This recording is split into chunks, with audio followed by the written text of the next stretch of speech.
Welcome to the Trap House Podcast. Thanks for joining us. If you haven't already, please like, share, and subscribe on all social media platforms. And now a quick word about our sponsors. We have Duke Traps with us. Check out duketraps.com.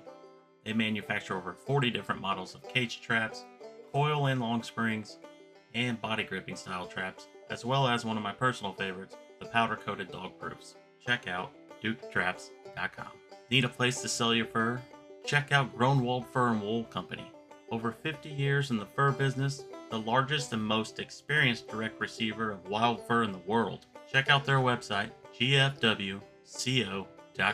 Top Lot Stretcher Company. They have all the fur processing tools you need to get the job done in the fur shed. From push pins to wooden stretchers, they got you covered. Check out toplotstretcherco.com. And this one's for the ladies that don't mind getting their hands a little dirty setting some traps. We have Trapping Girl Inc. with us. Check out their website, trappinggirlinc.com. They have a great selection of women's apparel, kids apparel, baits and lures, and trapping supplies. Check out trappinggirlinc.com. J3 Outdoors. They make American trapping products designed for maximum trapline efficiency with products like the Hags Bracket and Spring Clip, as well as the Universal Lock and Beaver Rod ends. Get the tools you need to get the job done. Find out more at j3o.com. And there's only one true way to start out the day on the trapline, and that's with a hot cup of coffee from Trapline Coffee. They have great tasting blends to choose from, as well as chocolates. Head over to traplinecoffee.com for more. Weeby Knives. Check out weebyknives.com. They have a great selection of skinning knives, fleshing knives, fur handling tools, and they'll give you the edge you need to get the job done, and you guessed it, they're wicked sharp. Check out weebyknives.com. And we'd like to welcome the newest sponsor to the team, No BS Lures. Don't let the name fool you. There's more than just bait and lure. This company offers trapline tools and hardware, fur handling supplies, and the No BS traps. Check out nobslures.com.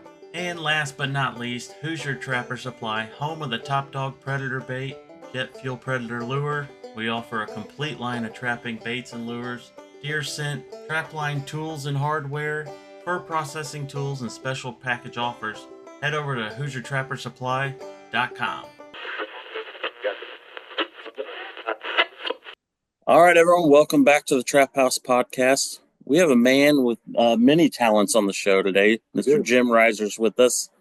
I think we've talked about this in the past that we'd wanted you on, and finally the stars have aligned and you're here. So yeah, I know. It's like, I think we were talking about doing some musical stuff because you're so into some great bluegrass and cool music that I like. I'm learning to like. I wasn't exposed to it before. And so, yeah, now I'm starting to really dig into that. And then here we are, and finally. I know. It's a long time coming. Yes. So, yeah, I mean, most people we have on the show, especially first time on, kind of how you got started, being involved with the outdoors and getting into trapping, maybe a little bit where you're from, and, the whole spiel. And we can kind of dissect that, Or we can go back to day one and just... Where were you born? So, you know what? I was born in the rear end of the United States, Cleveland, Ohio. So we're gonna have some people here really ticked off on this. Oh no, every native Clevelander understands. Yeah. Any place that had a river that burned because it was so polluted definitely has. That's a bad sign. Yeah, really bad sign. But yeah, I'll tell you something. The love of outdoors was really almost from the get-go. I was born with a really bad birth defect and had my first surgery when I was 9 days old. And then I just literally had my 62nd surgery 4 weeks ago. So I'm just now coming out of that and feeling good again. And most of them were related to that original thing called spina bifida. But I got involved in the outdoors when we lived in New York State. We lived in upstate New York, and my dad's best friend was a World War II veteran. And he had a Browning Sweet 16 shotgun, and that was the first shotgun I ever shot. And he was just a gun guy, and my dad was a Marine, had his M1 that he used in the Corps.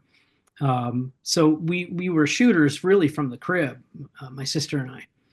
But I loved the outdoors a lot when we lived in upstate because Arnie, my dad's best friend, he would always tell World War II stories, and I was just really fascinated by that. And he had a shop. He was a tool and die maker, and he had this shop, and so it was all woods and everything out back. And so we'd go shoot back there, and I shot my first woodchuck there. Cried my eyes out. Yeah. I was maybe 13, and I had the 22, and I was waiting, and I got the 22 out, and I shot him, and then I cried, and I was like, I'm never gonna kill anything again, And my dad's like, it's a big responsibility, son, And so I kind of was taught a lot because I was very respectful, and I was really glad that I had that. I was respectful of the outdoors and respectful of the animals, and so I had to kind of rethink that woodchuck. Like, well, if there was a cow in the field and he broke his leg, then that would save the cow. So, you know how kids are. But I was able to justify it. And then Arnie's son was a physician, and he took me out of school one day to go turkey hunting in the winter. It was a fall turkey hunt, and that was amazing. And so, and that got set aside for a number of years because that's when I discovered music and pursued that. So, and once the music kind of died down, for lack of a better way of saying it, and I changed careers to doing what I did for IU Health in Methodist Hospital as a drug and alcohol therapist, and ultimately a director of services. That's when the hunting bug really started. I shot my first deer out of season. I was staying with a buddy of mine down in Bloomington, and I said, I think I'm going to shoot me a deer. And I didn't know anything about it. I had the Ithaca deer slayer that Arnie gave my dad, that he gave to me. And I went out, and it was late summer, but I don't know what it was. I didn't know anything about licensing or anything like that. I was probably 25.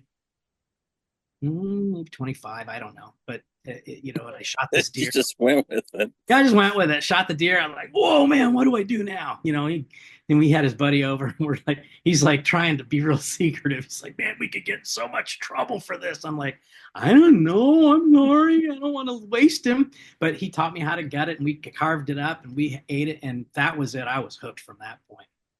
I was like, oh, I gotta learn about this hunting stuff.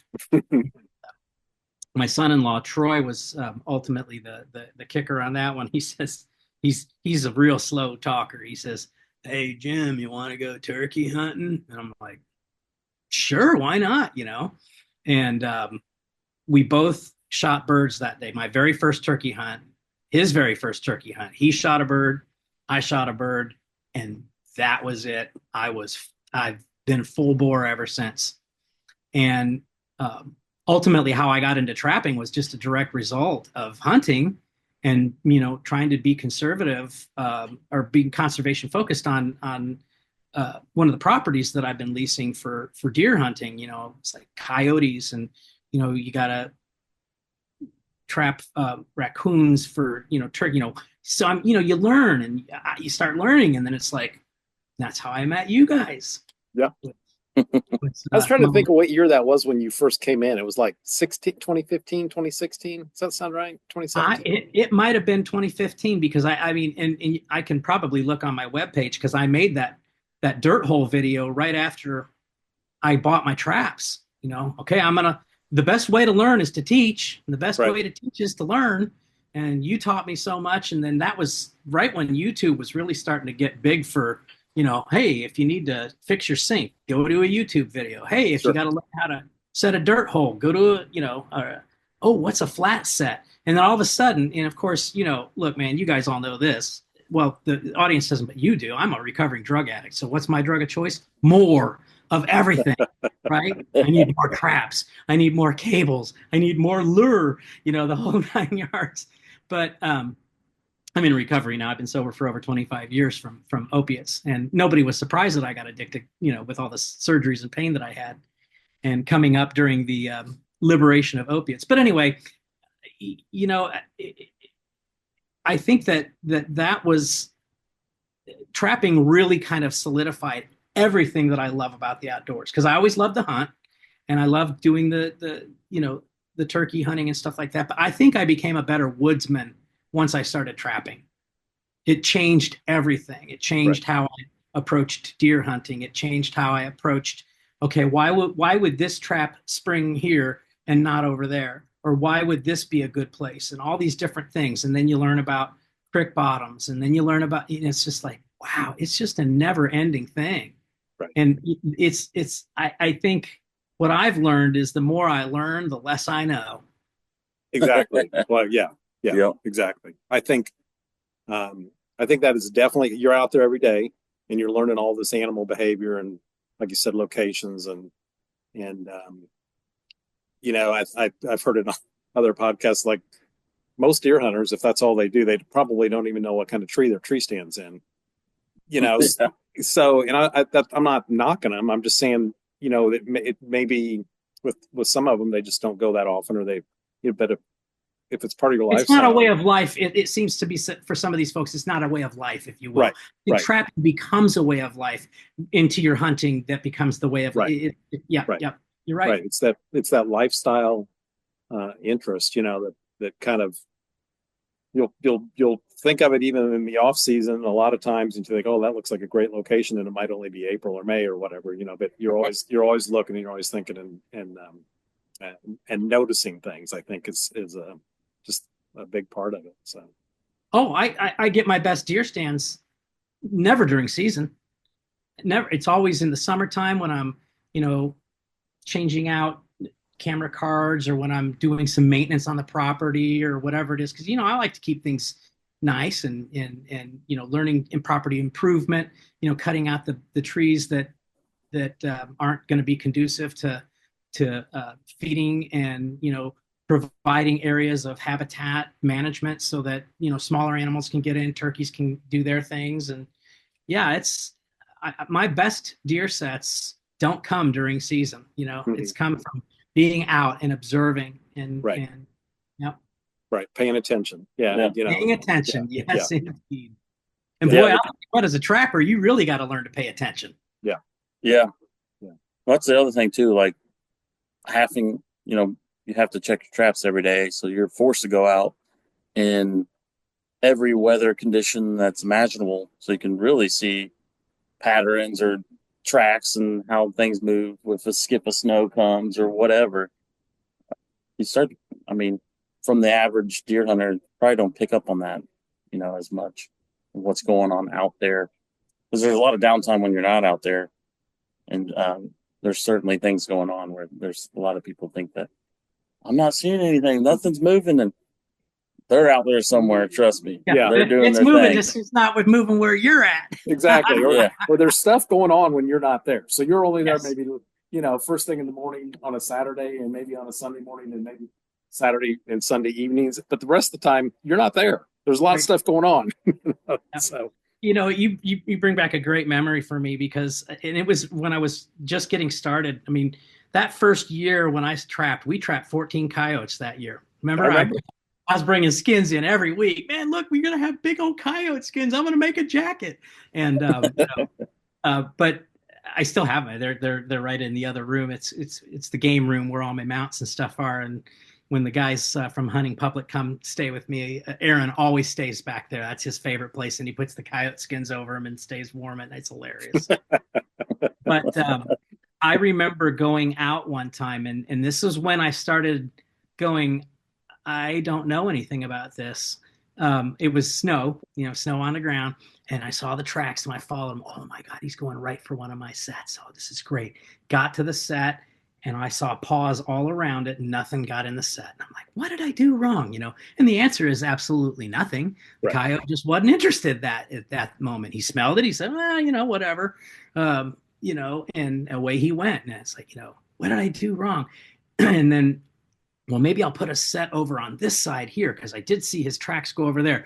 And and then, you spring them and you get them and you go, why did it work there? And then it makes, like you said, it makes you think. And and then I got my first bobcat in a trap here in Indiana last year, I think it was. I did a video on that one.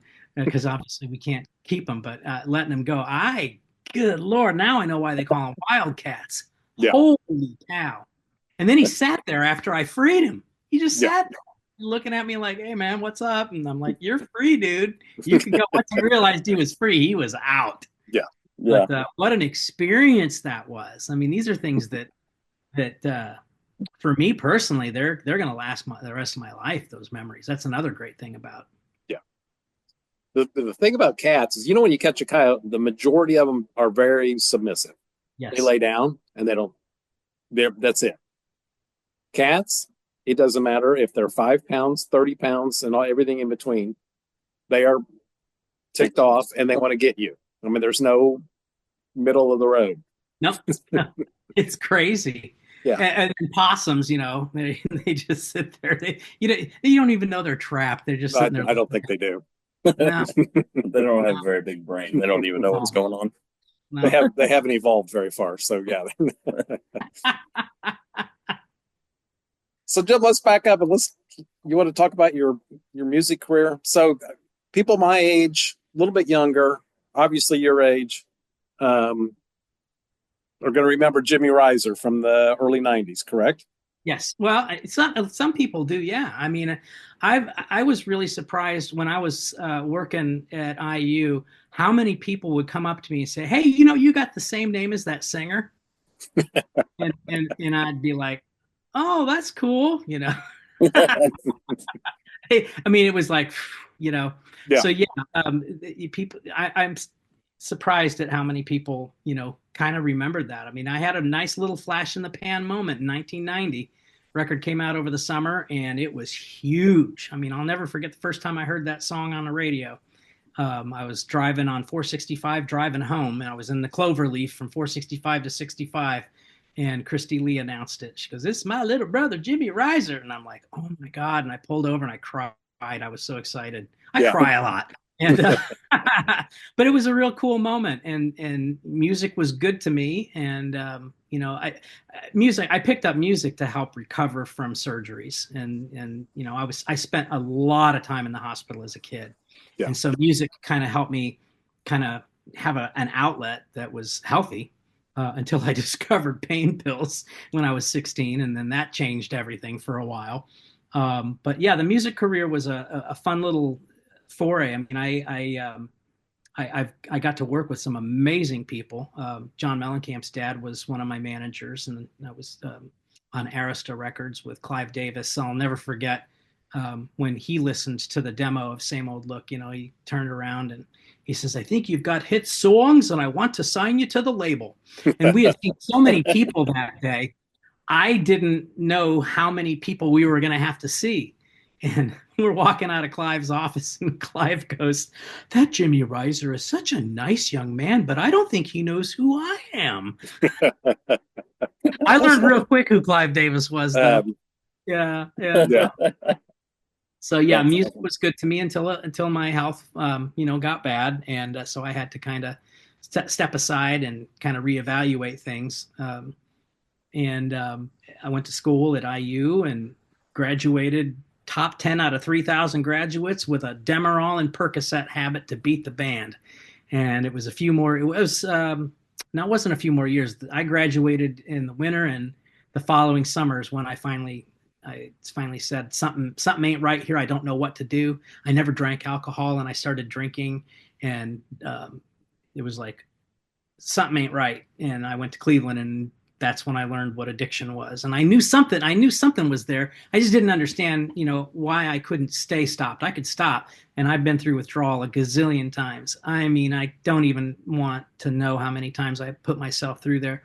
But I didn't know how to stay stopped. And so the program that I went through at the Cleveland Clinic taught me that. And then, like I said, it's been 25 and a half years with no opiates. Now, obviously, I have pain meds after surgeries, but that's a whole different world than it used to be. Other people are in control of it. I actually use it the way it's prescribed.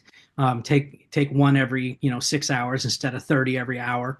So I had prescription dyslexia.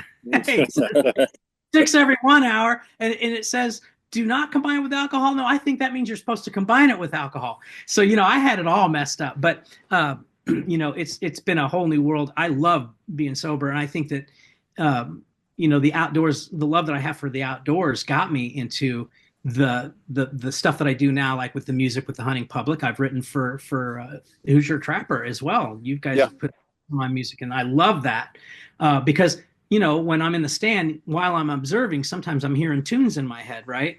And so I want to go home and record them, and then it's like where it started was with Bill Winke with Midwest Whitetail. Yeah, and he's an archery guy. And I was into deer hunting at the time, and that was really helpful for pain management for me, was to stay in good physical shape, because I still have chronic pain. That doesn't ever go away. That's just part of life. But I've learned better ways to handle it than medicating it, and I don't medicate it. I do the outdoors thing, right? Mm-hmm. And then when trapping came in, it forced me to walk. And, I'm carrying that pack on my back, and, that's not light. I mean, I got my shovel, I got my lures, I got my stuff and my beaver pounder. I got all that stuff in there, and you're walking. I mean, anyway, yeah. And I'm walking, and it keeps you in shape. And then, setting the traps, I'm getting old, I know, but your back feels it after you've set 30 or 40 traps, you're like, yeah, definitely. Definitely. But that's what keeps me in shape, and it's absolutely amazing. So that's part of sobriety. They say find something that you love better than you loved drugs, and you're going to be okay. And I've got several things: music, hunting, trapping. I mean, all of these things. And I'm so fortunate and probably spoiled that Hoosier Trapper Supply was the first place I ever went to for trapping supplies, because I got the lessons, I got to learn, I didn't have to go to YouTube anymore, and that was exciting. Yeah. Like that time I used a 330 on the bottom for that one beaver that was not going to go anywhere near one of his bank dens, but with the bottom of the waterfall, he stepped in that, and we got him. And it's like, all right, Justin, thank you for that tip. I remember he wasn't going anywhere near the TS-85s either. He knew everything. Yeah, but he did not escape that 330 set like that. That was so cool. Yeah, we got to shout out to our friend Tom Morlock, who's the one that Tom Morlock showed me that. He's the one that he's been on the podcast as well. He's the beaver master, I'm gonna say. Yeah, and so that tip came from him, and it's a great tip. So and it goes against what everybody has in their mind about a body trap, but using it like a foot trap essentially. So he wasn't getting out of it, man. I mean, what was interesting, like the possum, I don't think he knew he was trapped either. He was just sitting there chewing on a stick, chilling out. I mean, wow. Yeah, he just knew he was stuck, but he continued on. But I don't think he cared. It's amazing. There was no fight. He just kind of looked at me like, "Hey, what's up?" No tail slapping, And I'm like you guys. I want to get them dispatched quickly and efficiently. A lot of people say, "How can you do that? How can you do that?" Well, the reality is that it's a very humane thing. They don't know they're trapped. They don't understand it like we do. Right. I've seen coyotes caught in fences that those things suffered for however many days while it starved to death and couldn't get out of it and stuff like that. We check our traps every day, and that's integrity to me. I would never, ever, ever have a day where I didn't go check traps. It was no matter how crappy the weather was, it was like, no, that's the law. That's the law. And not only is it the law, it's the right thing to do. If you're respecting your animals, that's the right thing to do. Right. So even if you didn't have the check law, that's the right thing to do. I would go do it. Yeah, exactly. So how many times have you come up on a coyote in a trap and it's actually asleep? And of course, when you're coming up, he hears you and he wakes up. I don't know. They're obviously not realize they didn't get out, or they're going to lay down and sleep it off and figure out the problem will end when they wake up. I don't know, but clearly they're not stressed at that point, so. Well, a lot of people are worried that they're in pain or what have you. And, like with archery hunting, doesn't the arrow hurt the deer? The deer doesn't have a clue. I mean, go watch deer fight in the rut And if you want to see Mother Nature's cruelty, watch Right. that sometime. Right. Watch what happens when a deer gets gored and in the spine, and then that's it. And they've got no humane ways to exit that. Right. You know, so it's and I'm very sensitive to other people's questions. You know, a lot of people, oh, I'm a vegan. Well, you know, if you're a vegan, you're still being benefited by hunters because your crops are being grown on land that is controlled by somebody who's helping keep the population down and your prices down. Right. That's right. That's right. And you know, so, and I think that, you know, I used to get kind of,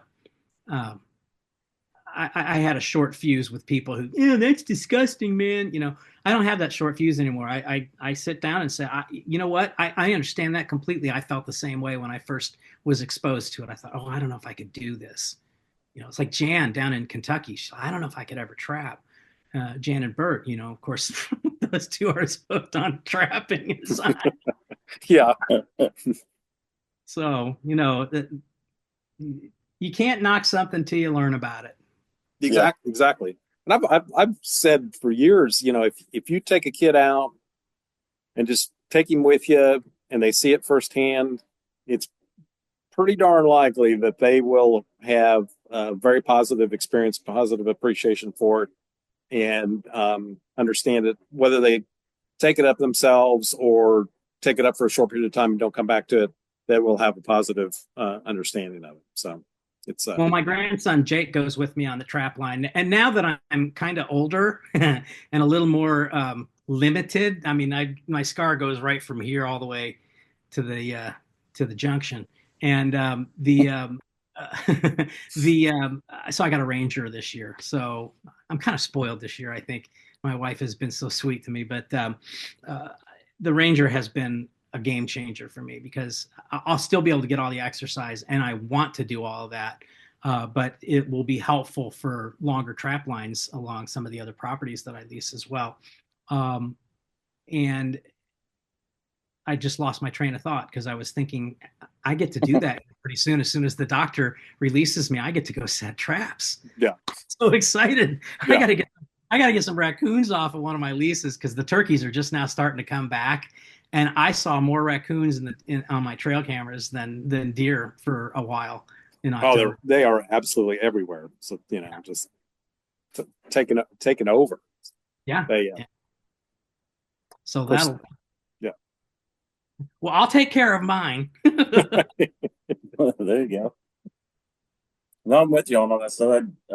When I was first coming around this, I was in high school. I didn't know anything about trapping, and once I did learn and even go catch a beaver or two, I had to really sit there and go, okay, what does this all mean? How does this fit with me? Is this the right thing? Like, you know, all that stuff that you question. And after dissecting it, I'm like, this is totally fine. Yeah. Yeah. You know, from all levels in my book. So. Oh, I remember what I was going to say. Taking the kids out, right? So I take sure. Jake with me. Yeah. Jake goes on the line with me and he loves it. You know, it's like Christmas. He even told me that. He goes, Gramps, it's just like Christmas.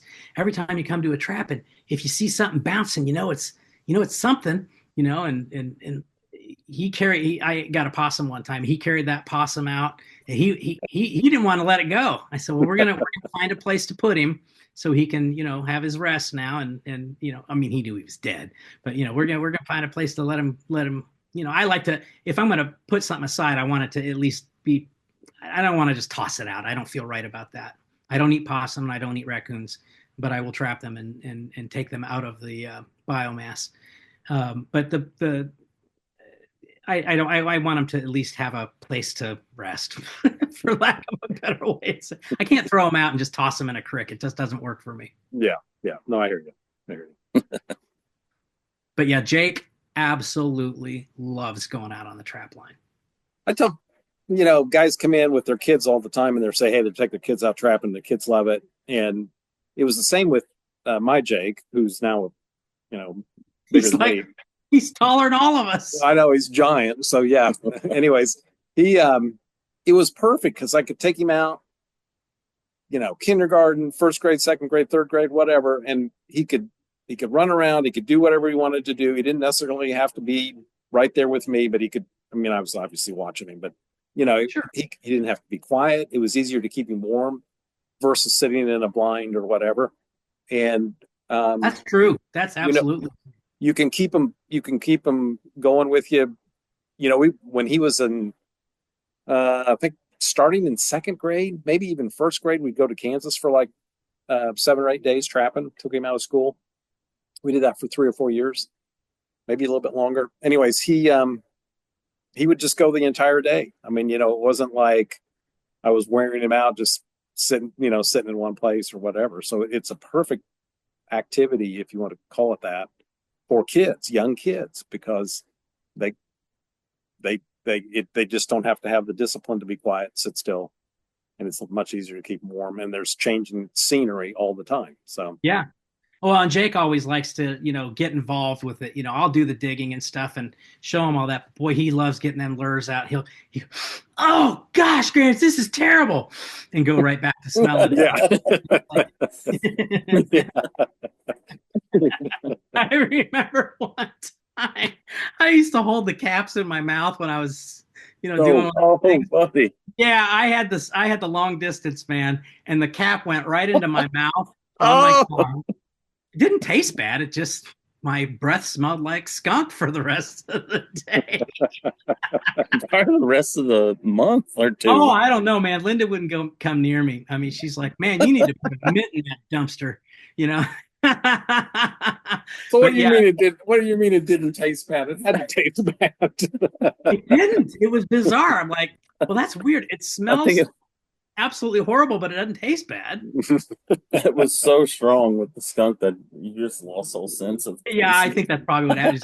It nuked my senses. Yeah. So. But yeah, Jake likes to get that out, and he likes to put the top dog into the hole, and and that's fun, because you get to see them feel proud, and when he'd run the trap line the next day, this is one I helped Gramp set, and so yeah, it's a great way to bond. Yeah. How old is he? He is 11 now. 11. Yeah. Time flies. Yeah. Oh, dude. Those will be great memories. 40 years from now, he'll be thinking back on that.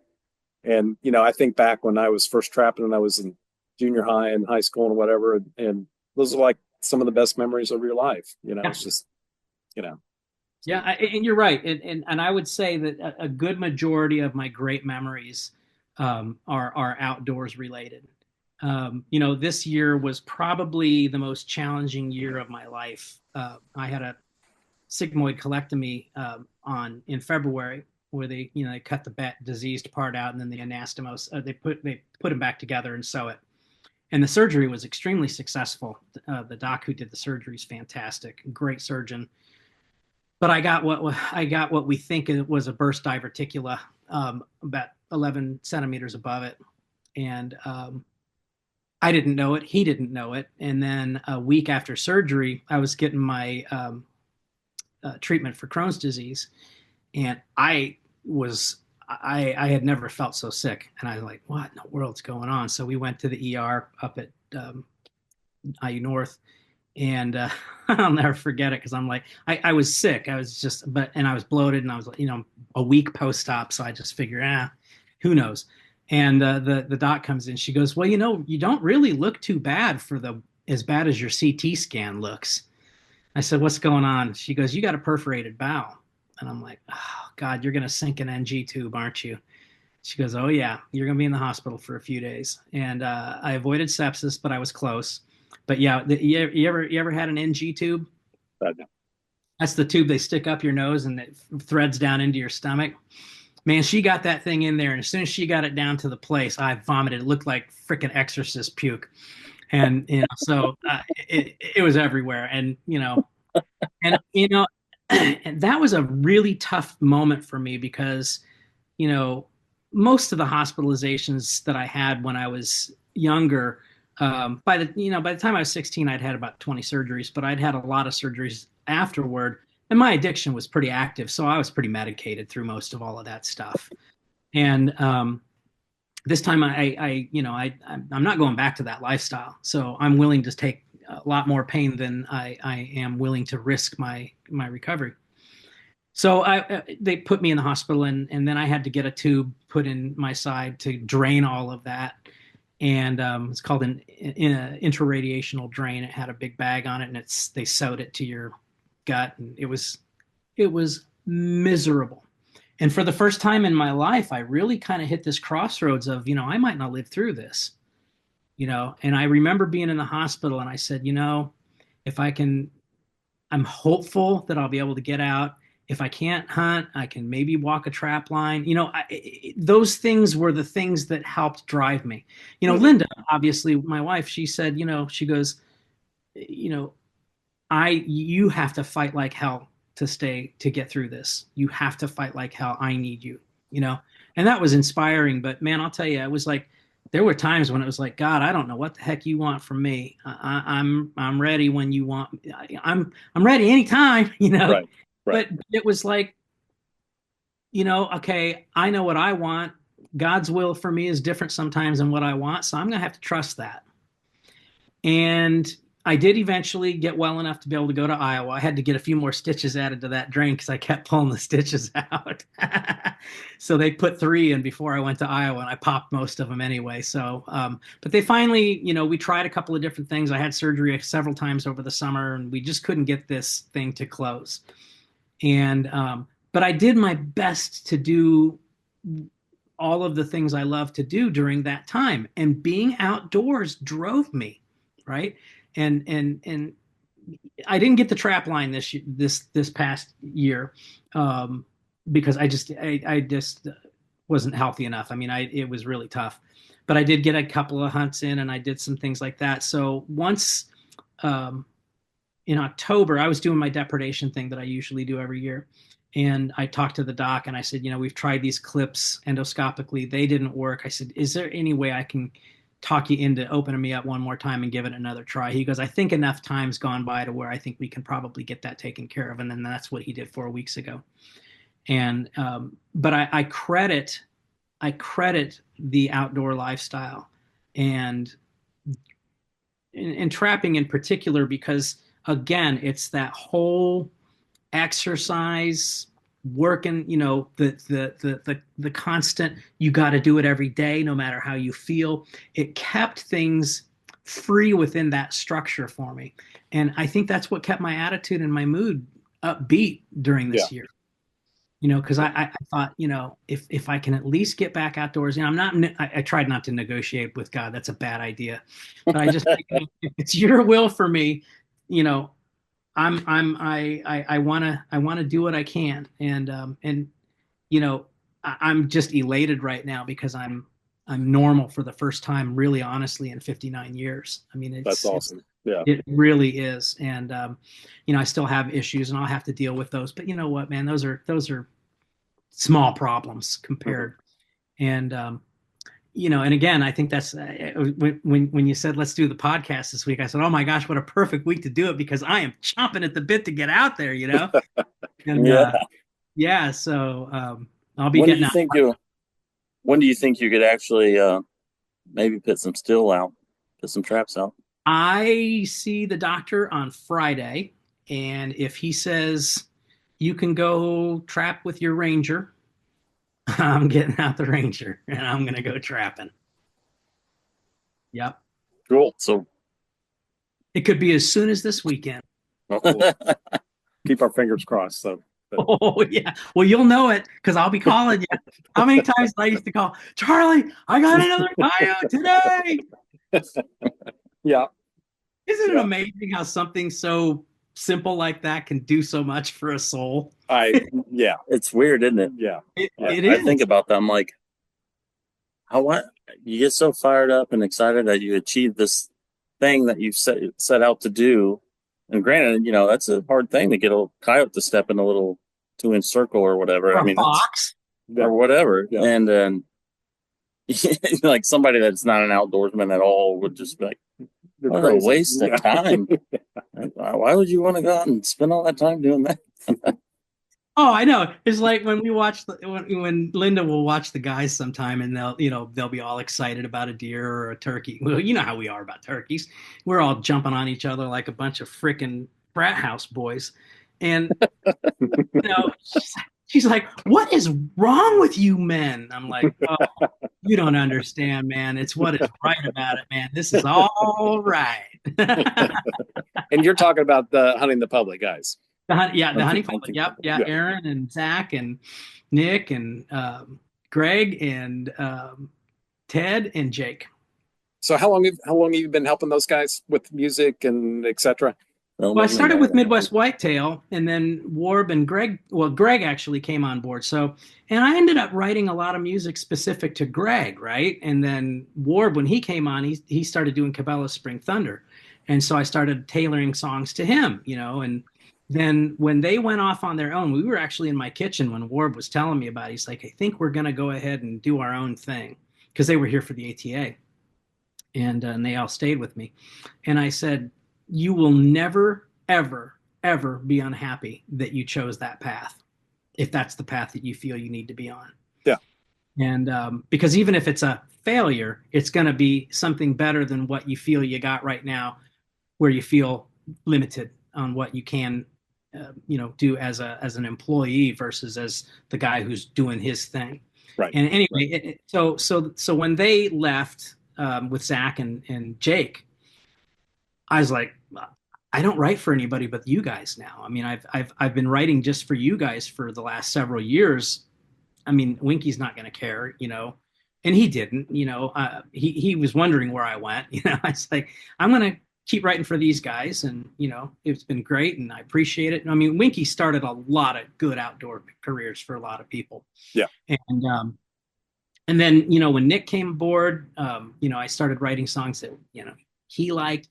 So the challenge is meeting these different thoughts that each one has. Ted loves bluegrass and Texas rock and stuff like that, and Nick loves the violin. Greg loves epic things. Warb likes. He's probably the most eclectic. I think he loves everything I do. I think because he's nice. Oh, that's great. He's just being nice. But I don't send them something I don't think they're gonna like. I won't even mix something that somebody doesn't like. If I'm not proud of it, it doesn't leave the studio. Yeah. Actually, if I'm not proud of it, it never gets recorded. It just dies and moves on. And if it shows up another time, that's fine. So, and then I started writing for Shane Simpson and Catman and you guys and Pinhoti Project. So that's Dave Owens.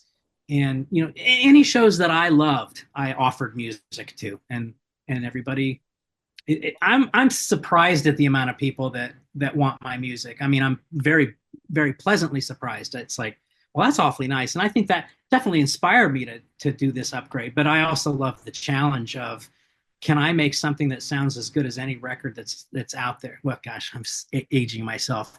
As any MP3, no, whatever, any file that's out there. And the answer is, I believe I can, but now I've got the gear to do it. Yeah. So it'll be a lot of fun. Yeah. That's awesome. I love how music's always going through my head when I'm doing all this. Yeah. I just love how you made it all encompass. It's all full circle for you. Yeah. Bringing the music into the outdoor world and switching it around and doing all that. And it's just. And really even. That's me in a nutshell. Yeah. And even your addiction issues, you went on to help those with the same problems. Oh, yeah, I still do. I mean, I do volunteer work for nurses now. God's been very good to me financially, so that's not an issue for me today. And to be able to help these nurses, because without good nursing care, I wouldn't be here. Yeah. And I did some work with physicians, but physicians aren't as challenging as nurses. Physicians, all you got to do is hold their license over their head, and they'll either do it or they won't, because their egos are like that. Nurses have a different thought process and a different shame process that's harder to treat, and I like that challenge because I lived that life, and it's fun to see somebody come out on the other side and have a great life. And so I actually just met with my former boss today. We had lunch today, And I said, and he's still seeing, some patients here and there. And I've got about 80 nurses that I see on a weekly basis. Some are live and some are on Zoom. And I said, we're never going to quit, are we? We're going to be therapists for life. He goes, absolutely. We're going to be therapists all the way up until they put us in a pine box. Yeah. And I guess that's okay, Yeah. I certainly get the batteries charged with all the outdoor fun that we get to have. That's great.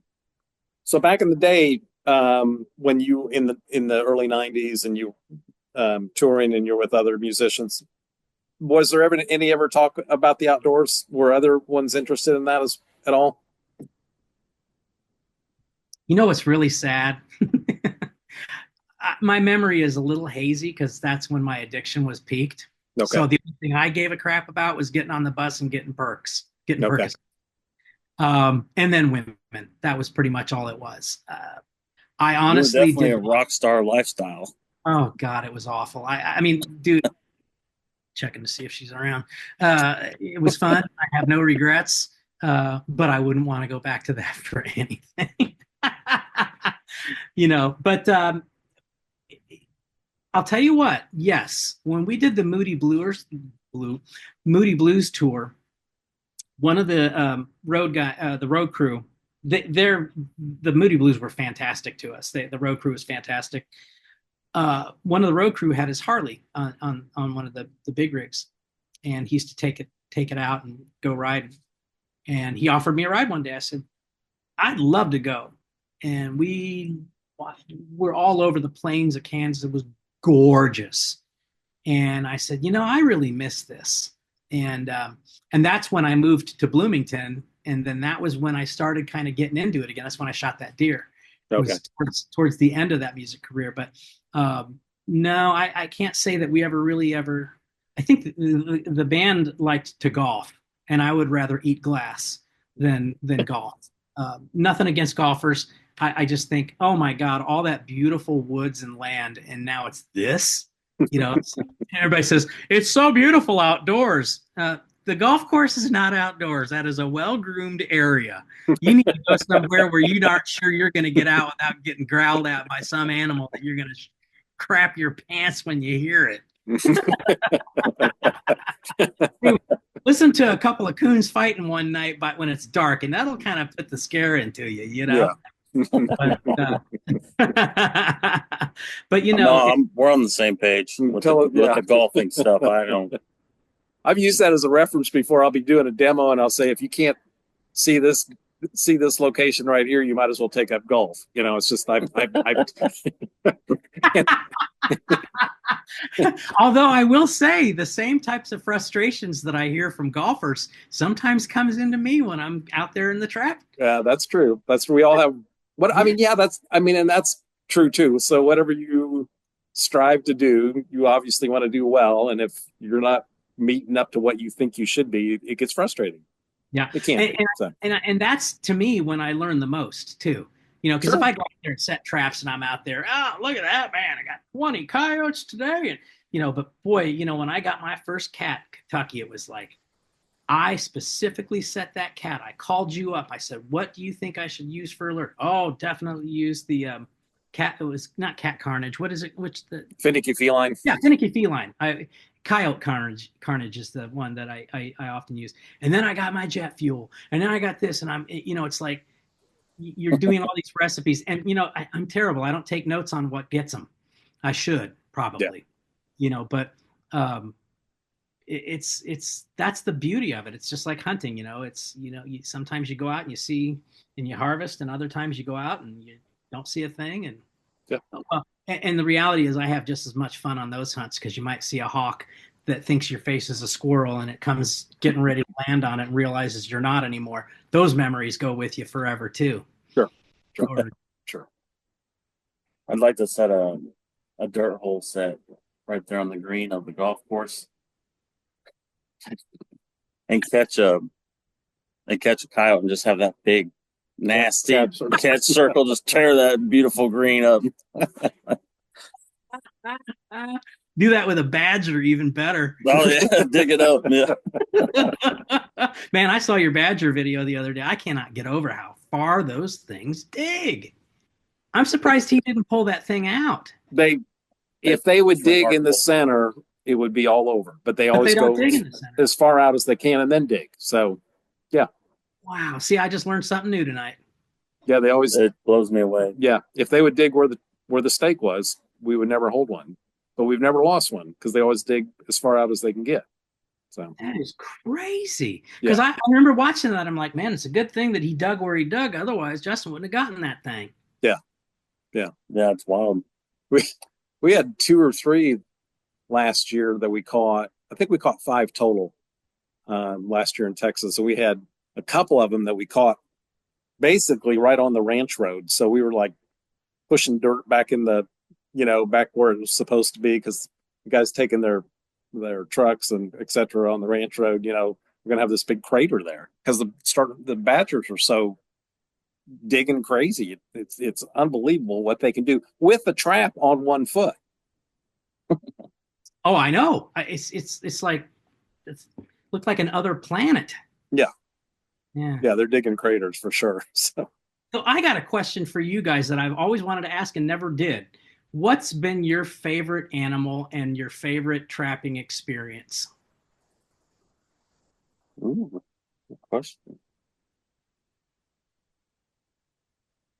So I can tell you my favorite trapping experience in all our experiences, and we've had lots of really, really good ones, was probably the first red fox I caught when I was, can't remember if I was a freshman or a sophomore, and freshman, I believe. And that one just, I caught a gray fox first, but then, and that was a really big deal. But then when I caught my first red fox, it was like, and I remember that very, very specifically and very, very well.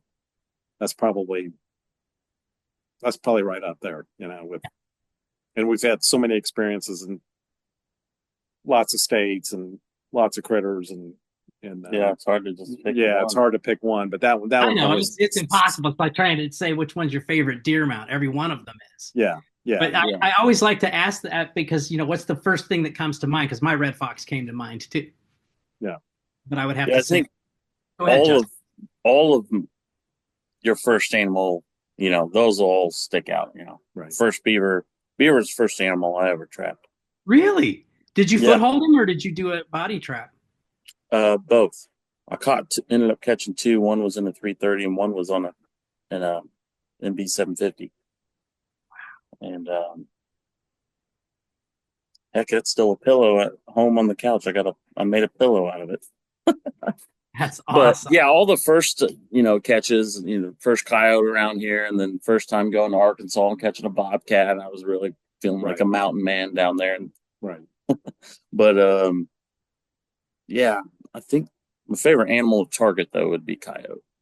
I love trapping coyotes. There's something special about them. Yeah. I my first thought was the red fox. My first red fox. It was pretty exciting because I'd been wanting to trap one for a while, and when I finally got one, it was pretty amazing. And I had literally just set the trap and continued down the trap line when I heard, and I'm like, oh, there's another fox. And I went back to the trap, and he stepped in the trap that I had just taken out. So I caught 2 foxes my first time I ever caught a fox. Oh my God. And the second fox while I was continuing down the trap line. That's And, crazy. I didn't know Yeah. that part of it. That's awesome. Yeah, it was pretty sweet. And then, but I would say one of my favorite moments was when Jan and Bert and I got my first cat, because Jan, and that's what hooked Jan. That's the thing that I loved, because she was like, I don't know, and we got to that cat, and she's like, oh my gosh, so excited. Bert's he's always, well, he is Brent, but I call him Bert, and he's always real even keeled. But boy, you could tell when he gets excited because he just gets this kind of look on his face, and he is now a trapping fool. And I think that's the other thing I love about it is the fellowship that goes with it too, because you meet some really amazing people.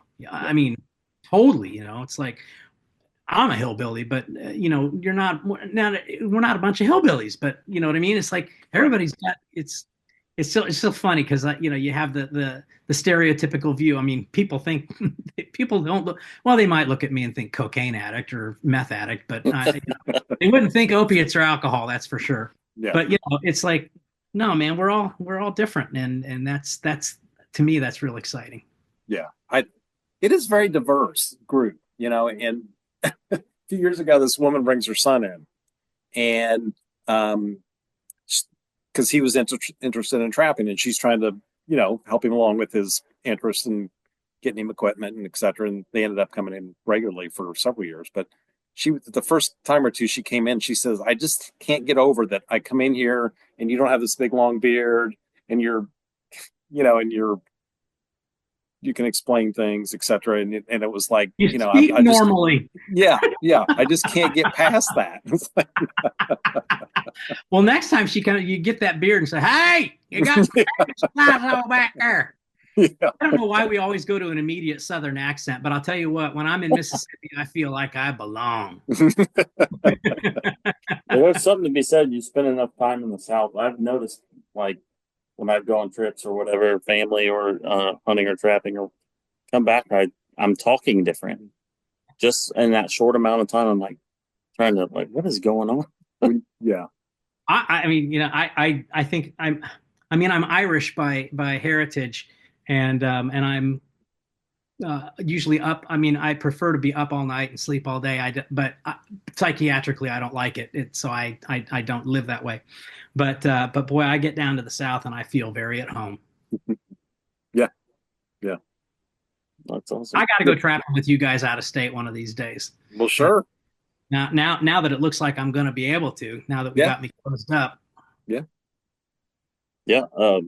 Speaking of which, though, once you do get out there in the next couple of weeks or so, call me. Oh, If it's the cool. weekend, I might come run out with you. That'd be Run the great. line. Yeah, man, we'll stick the Ranger. I'll get some traps set in a couple places in Clay County and Putnam County, and we'll put that Ranger to work. Sounds like fun to me. Yeah. But we've been so busy at work, we can't get out as much, and I've been wanting to put a couple traps out around here, but we went with Matt and Jared, which we've been showing their footage, and we'll run with you maybe and scratch that itch until we get out of here and go to Texas finally. So yeah, man, heaven on earth, man. It is. Yeah, beautiful. Yeah, it's very cool to. And we ran in the same thing in Arkansas, but that was public ground. And it in very, very very little contact with others on that because of the time of year we went or whatever. But on this Texas ranch, it's bigger than the county we live in, and it's and you can just go, and it's just like it's crazy. I mean, yeah, and in the lifestyle, and you know. People think cowboys are a thing of the past. They're not. I mean, it's just crazy. It's a whole nother world and lifestyle that most of us back here in the East have no idea that exists. You know, yeah. Well, I mean, Greg moved out to South Dakota, and it's a whole new world. If you watch some of Greg's hunts on the Hunting Public, it's amazing. I can't wait to go out there. I mean, like I said, this last year has been a challenge because I just had to kind of be in a holding pattern. But I think now that I'm a little bit more free, and as soon as Doc says I can start doing stuff, I'm not gonna push it because I do not ever want to have to go through another year. Right. Yeah. Right. But as soon as he says you're good to go, I'm gonna be going to good. So it'll be fun. That's awesome. Well, thanks for spending the evening with us and chatting. Anything else you want to throw in there before we sign off? Nah, you guys gonna have to come over to the studio when I get it all. I mean, everything's running now. Everything's 100% running, and so now I got to learn a few things about. It's changed my creative flow completely. So it's going to be interesting. But I'm going to start recording this week and get a couple tunes out. And we got the grandkids coming in from Georgia, and so we're going to have Christmas all together. And awesome. Once that kind of goes behind us, then we have to have a little tour. Maybe when you come up to go on the trap line with me, because I'm going to set up. We'll get something. It ain't going to be like I usually do it, but we're going to have something going. Yeah. That's awesome. Sounds good. Yep. Sure All right, wants Charlie. to meet everybody tonight, man. This is great. I can smell the shop right now. Yep. I Back left here that. and I got my new mount that back here. Oh, look at that gorgeous deer. And he, you want to show your studio off while you're doing that?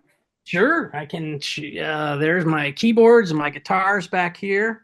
I got just the like everything assembly to be line. right within reach. And the new stuff is, well, the computer, it's down there. I'm using my old Mac right now. And then the real meat and potatoes is right here in the rack. It's an SSL mix bus, and then the Pro Tools itself. And then on top is a Neve channel strip. And it's, we cut a lot of my record on Neve and API stuff. And Neve just sounds, it's just amazing. It's the difference between driving on a foggy day and driving on a sunny day. I don't know how else. Yeah, it's how, I mean, sonically, it's just unbelievable. So I'll be able to do things. I mean, right now my system is bigger than anything that I know what to do with, so it's going to take me some time to learn it. But that's the fun. I mean, I'm as excited about getting started and making some new tunes as I was the very first multi-track studio that I had. Yeah. When in 1984.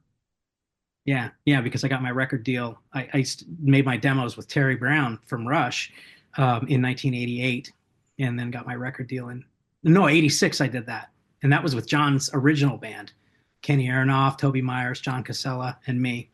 And I actually have those recordings from David Leonard took them from the 24 track and put them on Pro Tools for me, so I could actually recall that session we did right here.